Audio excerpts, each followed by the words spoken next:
All right, I saw some thumbs. Things are going well. Anything?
这局你们随便打。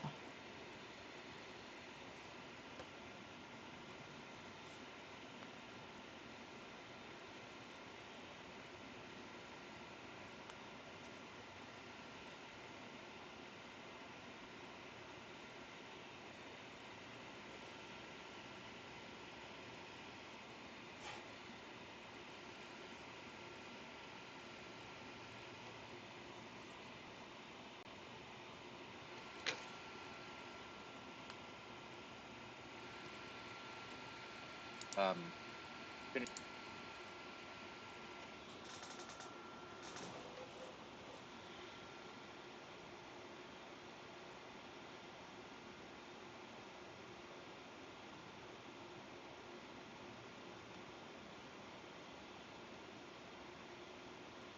Hello? Can you hear me? Hey. Hi, everyone. Sorry I'm late again. All these days where I'm on campus, I have a hard time just getting from class to class. Things get busy toward the end of the quarter, so I apologize for being a couple minutes late. But let's get rolling here. Our priorities for today are to finish up Rawls. I have a couple hanging threads about that I was indicating at the end of class yesterday, and then start talking about nosing and getting into our next theory of the sort of big picture social justice, specifically with an eye to economic piece of it. How are things going with Rawls, though? I want to check in. How did things go yesterday? Veil of ignorance, maxi-min principle, all of that. How are we feeling?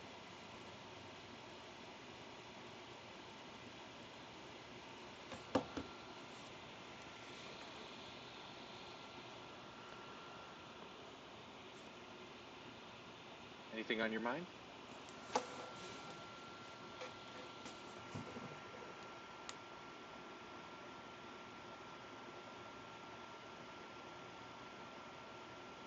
Is it pretty clear now how, even though under the veil of ignorance, we are shielded from the understanding of who we are, but we're not shielded from the understanding that there are those contingent differences between people's situation in the world, and we're using that as a part of reasoning about the implications for something like the maxi-min principle?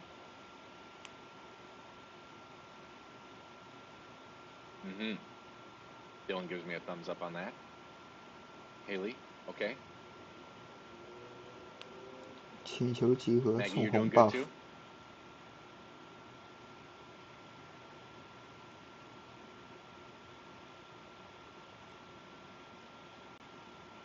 Or if you're unable to respond, it's okay. It's okay. There's a little wrinkle here that I want to talk about before I get to the main stuff. Just to follow up on that point, I think it was Jewel that was that asked about that in the reading comments, and I wanted to see if it was coming clear what the sort of full answer is now that we've got the kind of main theory on the table. But there's a kind of follow-up to this. Like I said, this is something that has been a very common sort of criticism of Rawls since he put the theory together. And in some ways I was saying, like, I think the objection kind of misses the mark. It's maybe not understanding exactly how this is supposed to go. And that Rawls is being interpreted as someone who's basically saying, ignore all those variables. And that's not what's going on here. There is an understanding of the specifics of what can happen in terms of the particular and contingent circumstances that different people are in. Like in the veil of ignorance, we still recognize that there are like geographical differences of people living in one part of the world versus another, that those might be a factor. We're aware of the differences in people's bodies and brains and all of that. Those are all things that are going to impact whether making an adjustment to the symmetries, making it asymmetrical where those benefits and burdens are distributed, that would result in a maximizing of the minimum. There's no way to do that kind of analysis without taking into account those variables. The thing that I think sometimes people, what they mean with that criticism with Rawls is that he's not always talking as explicitly about all those particular wrinkles and what goes on with them. I mean, the project is already massive. His books are long books. They're trying to cover a lot of different theoretical issues related with a project like this. Like, you're just kind of getting the cartoon kind of summary of it, but there's a lot of details that he works out and a lot of like argumentative debates that he needs to address to ground and justify the project. And so it's a very expensive work, but there's some things that are just not highlighted as much. And that's sometimes what people are like, I want to talk about that a lot more than Rawls does. That Rawls kind of sets up a framework, but doesn't always provide all the execution on the application. Right? It doesn't work out all the details of it. And maybe I think it's fair to say, don't ask for a theory with that kind of generality to do that. We're just looking for the foundations to get the overall, like, it's not like the Rawls's theory exhausts all of the questions, but sets up a foundation for how we can fruitfully pursue those conversations. What's the sort of ultimate measuring stick that we're going to apply? But there still could be disputes about what is the best arrangement for satisfying those principles. And that leads me to another little point about this. Rawls describes, we actually get this distinction from Rawls, and it's been discussed a lot in the last 20 years. The distinction between an ideal theory of justice and a non-ideal theory of justice. And I mentioned that a little bit yesterday, and we talked about it before with like a theory of punishment being a non-ideal theory. To call it a non-ideal theory is not to say that it's a bad theory of justice. It's to say that like a non-ideal theory of justice is a theory, a moral theory, which tells you what to do, like what would be ideal to respond to circumstances in which justice hasn't happened. So what is the just response to injustice? Okay. Something like affirmative action is a theory. The theory around affirmative action is a theory about non-ideal justice. Okay. If we didn't have all of this injustice that had happened before and continues to happen, if that was not happening, we wouldn't have to think about using something like affirmative action. But that's not what has happened. And so you get this debate about whether affirmative action is the right way to respond to an unideal situation, a non-ideal situation. One of you in the reading comments was relating the maxi-min principle to affirmative action. And I think that's right. But it's at a level that Rawls does not get into in his actual work. Rawls talks about the distinction between non-ideal and ideal theories of justice. And in this project of like Justice as Fairness, the main theoretical work that he did was about trying to understand what the ideal theory of justice looks like. But he always said, like, I intend to do this follow-up project that connects the dots with non-ideal circumstances. And he just wasn't able to get that done before he died. Right? So he never completed that project. And there are other philosophers who have tried to pick that up. And I do think I'm how I mark this, my own opinion here. For my money, I think there are definitely the theoretical resources present in Rawls's theory to be able to do that kind of work and to do it in a really powerful sort of way. To take into account how, if we're trying to design the ideal way in which social institutions are constructed, they're going to have to deal with a world that has a history that hasn't been doing that, right? So there's going to be some growing pains there about how to move it in that direction, given that we're not able to just like start from scratch and just erase all of history and start over, boom. right? We can start moving in a different direction. We can do that, but we're still going to have to deal with the impact, 我打游戏从 the 来不开 framing 音量的。 circumstances of the history of what has been going on and is still going on when we make that kind of adjustment. Does that make sense?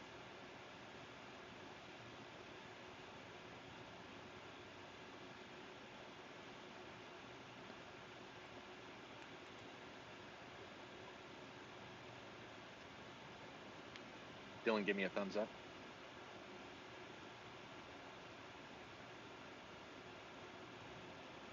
Okay, so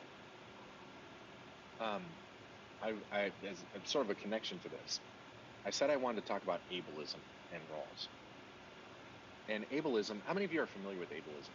Like, had other classes that have talked about it, or just kind of generally familiar?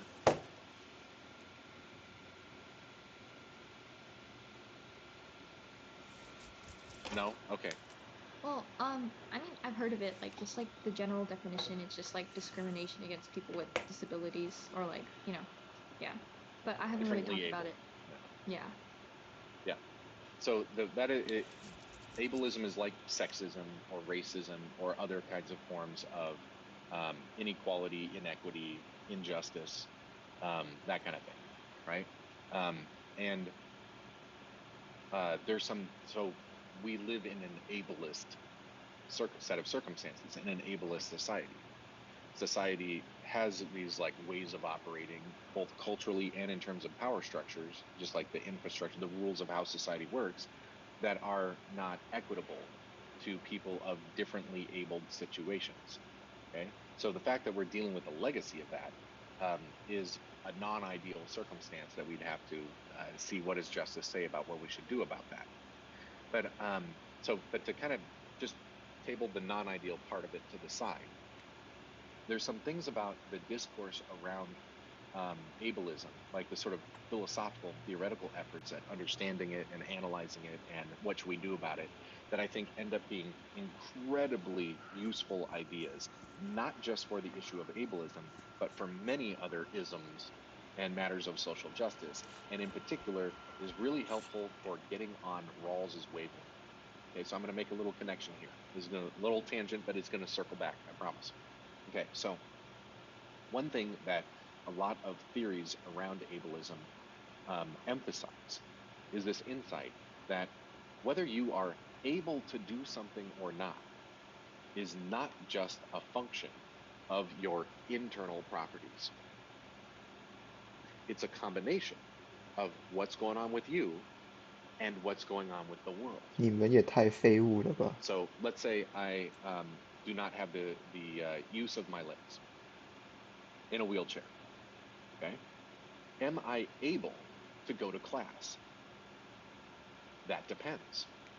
It depends on what's going on with how classes are being held. If it's completely online, that might be accessible. I'm able to come to class. What if my class is on the 3rd floor of a building that only has stairs? Now I'm not able to do that. But that whether I'm able or not able is a function of my environment as much as it's a function of me. It's about the intersection of those two things. Does that make sense?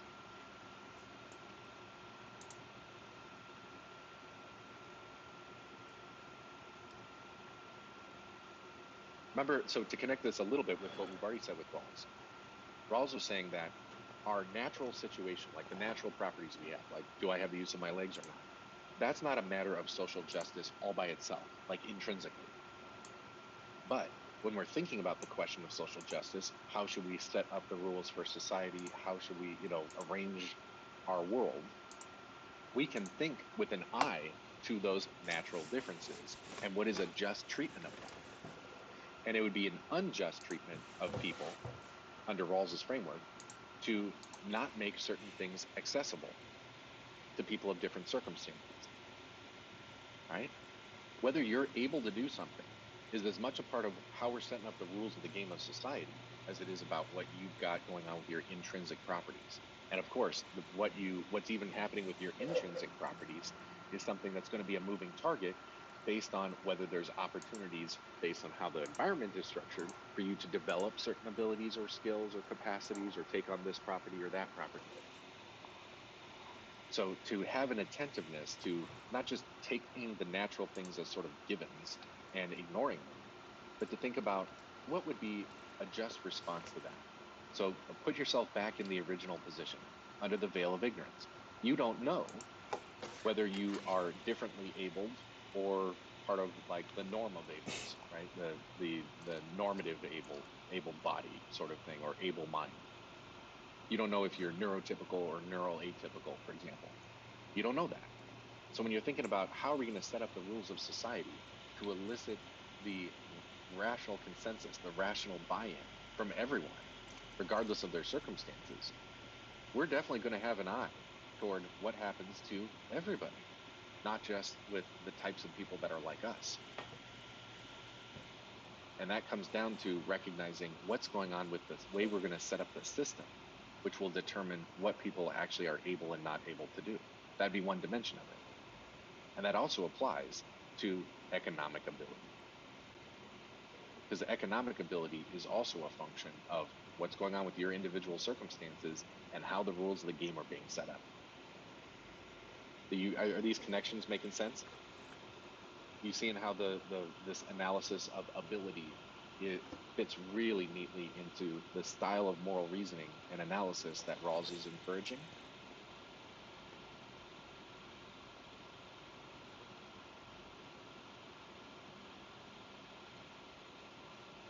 It wouldn't make sense from the original position to only build buildings that use stairs, but to have other alternative means of access as well. And that could apply to so many other scenarios too, right? Not just this one particular continuum, but a lot of other variables as well. I want to connect it with one of the direct quotes from Rawls here. So let's pull up my lecture notes here where I got it. Okay, so with these sort of two principles that we've got, the maxi-min principle and this liberty principle, we can define injustice as inequalities that are not to the benefit of all, and especially with an eye to the body. Okay, natural distributions, kind of like what I was saying a second ago, natural distributions are neither just nor unjust in terms of social justice. How social institutions deal with those facts is where the justice shows up. Do we deserve our fate, our natural advantages? No. What you deserve is determined after we have the rules of social justice worked out. Entitlement is defined by the standards of the arrangement. It's not a natural property. Okay? There still is going to be like basic human rights. That's the liberty principle. But especially when it comes to economic activity, what do you have a right to in terms of like property rights or rights of access? That depends on how we're going to set up the rules for society. It's not basic. And the standards we're going to use are liberty and this maxi-min. So this is the this quote right here is the one I really wanted to read to you. I think this captures everything. The more advantaged, naturally advantaged representative person cannot say that they deserve and therefore have a right to a scheme of cooperation in which they are permitted, through their natural advantages, to acquire benefits in ways that do not contribute to the welfare of others. In other words, Rawls is really against the bootstrapping myth, the idea of the self-made person, that just through my own ingenuity, using my natural advantages, I achieve success all by myself, and I deserve whatever I'm able to achieve through the use of my own abilities. Rawls is calling to mind what you are able to do depends as much on other people playing by a certain system or game that allows you to use your advantages in that way, as much as it's about your own advantages, your own natural properties. Okay? So does the person who is like smarter or stronger, do they not have a right to those properties? Nah, that's not a moral question. The question is really, do they have a right to a scheme of cooperation which lets them leverage that against other people? And that they don't have. They are not entitled to that, right? So you don't need to like apologize or feel guilt or shame or something about whether you have these natural advantages or lack these natural advantages. That's not the point. The point is about how are we going to live together given that diversity? And it's not like people who have greater advantages or greater natural powers or something like that deserve what they can do with that power, because it's going to depend on everyone else playing by the same rules that would let that happen. So like a system of competition like capitalism could very easily get some pretty big criticisms here. Because sometimes the way that capitalism ends up working is really a kind of survival of the fittest sort of thing.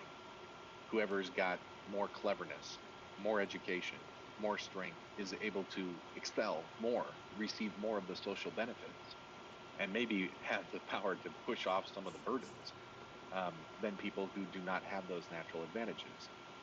But Rawls is saying we should be very suspicious in thinking of that as somehow fair. Because it's not just about what someone is doing with their own effort. It's about having this system which lets them leverage it. Does that make sense?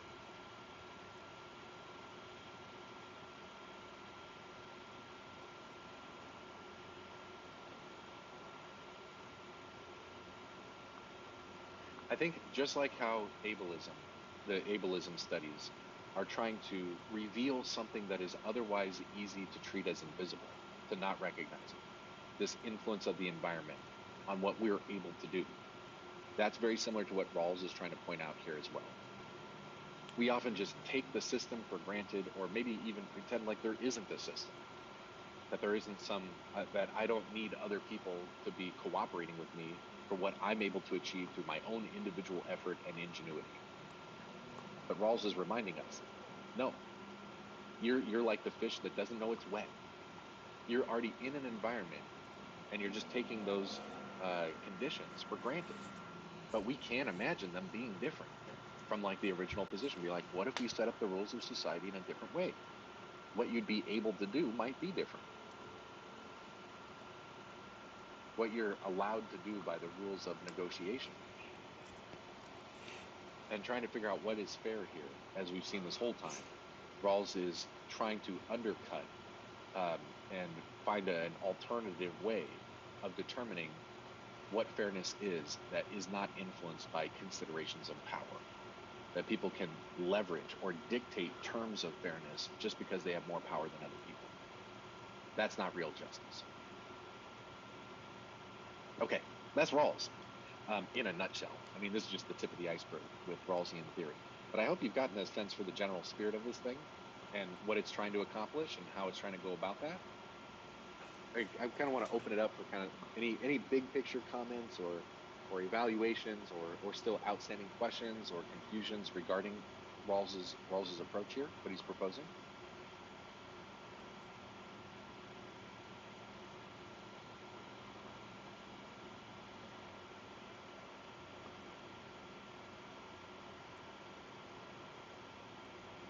Oh, I just remembered something I wanted to mention.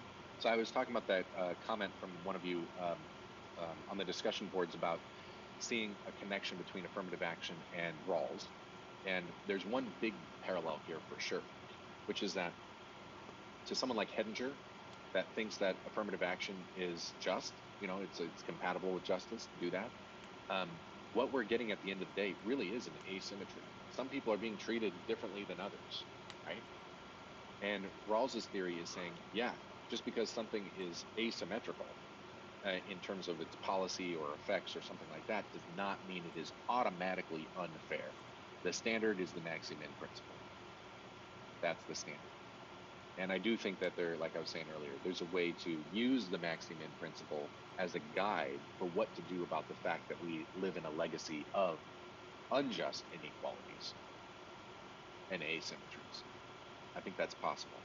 Most people who write on the subject of non-ideal theories of justice do say, I mean, almost all of them, really, like 99% of them, say that any non-ideal theory of justice is ultimately rationally and logically dependent on a theory of justice, an ideal theory of justice. You got to know what would be the ideal to be able to know how to work with the non-ideal to move it in the direction of the good. What's the right way to deal with things not going right is going to depend on what is truly right. What would be the utopia vision? And Rawls is mostly focused on that. What would ideally a just society look like? It's one that's going to be conditioned based on these two principles because they were arrived at under this fair position of debate in which we were able to remove these sort of biasing elements. That's the overall story. So I just want to make that connection. But yeah, I'm going to let things get a little awkward here and see if you've got any kind of leftover stuff you'd like to talk about with Rawls. Love to hear what's on your mind. Again, thank you to the three of you for being here. You know, I wish there were some more people here, but since I got you, if you got anything at all, please offer it.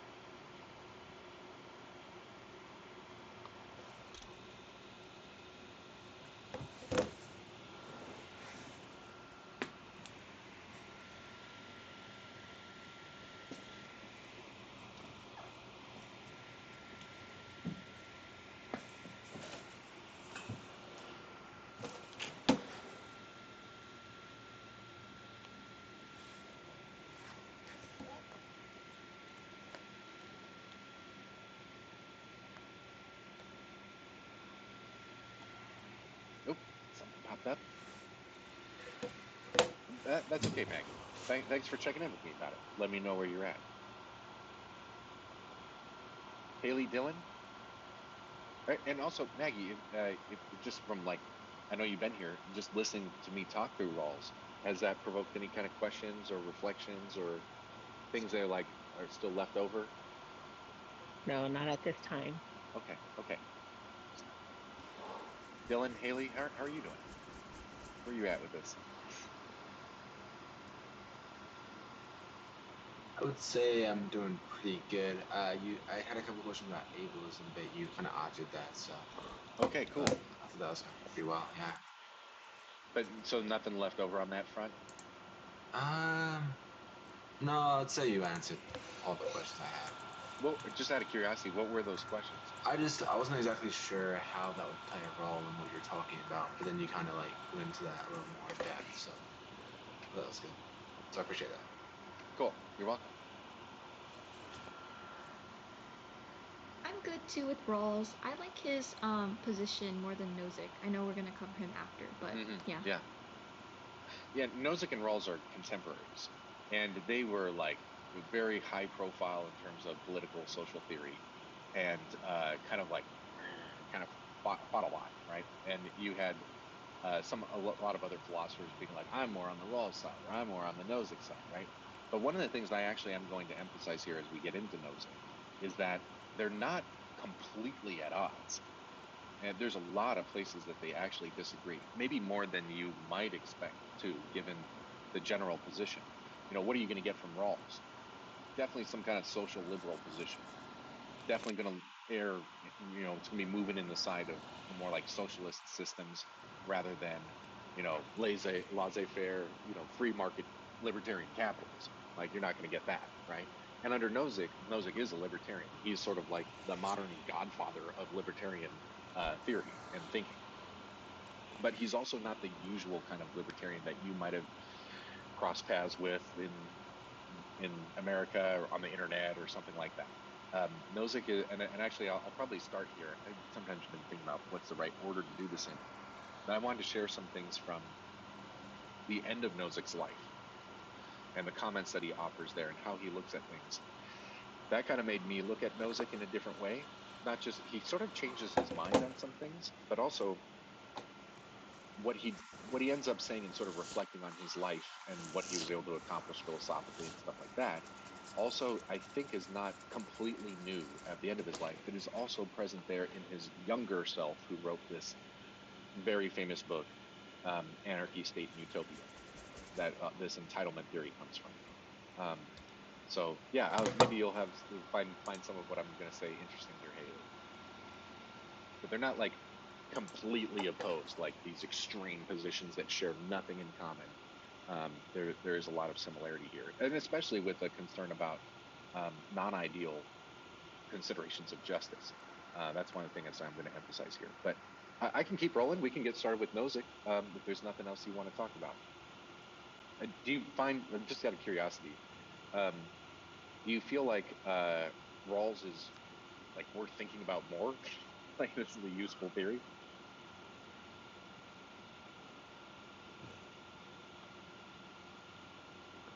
Yeah. Okay.